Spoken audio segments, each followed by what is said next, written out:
પૂર્વ કોર્પોરેટરના પુત્ર તપન પરમારની હત્યા બાદ કારેલીબાગ પોલીસ પર તવાઈ. કારેલીબાગ પોલીસ મથકના સેકન્ડ પીઆઈ પીએસઆઈ પરમાર સહિત 10ને કરાયા સસ્પેન્ડ.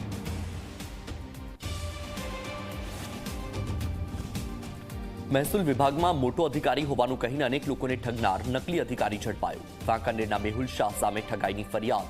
ગાડીમાં સાયરન અને પડદા લગાવી ઠાઠથી ફરતો હતો નકલી અધિકારી.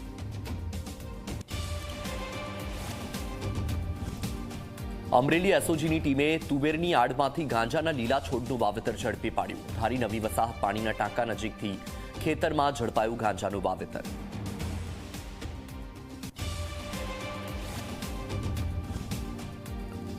ખ્યાતિ હોસ્પિટલના કૌભાંડીઓની તપાસ થઈ તેજ. અમદાવાદ ક્રાઇમ બ્રાન્ચે 6 આરોપીને પકડવા માટે બનાવી 6 ટીમ. ગુજરાત સહિત અન્ય રાજ્યોમાં આરોપીઓને પકડવાના પ્રયાસો થયા તેજ.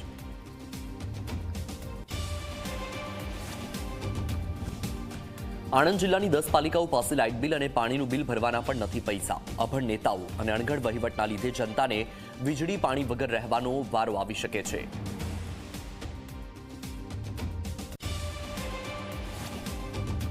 કો પાવર બાય હીરો મોટોકોર્પ. લક્ષ્મીનો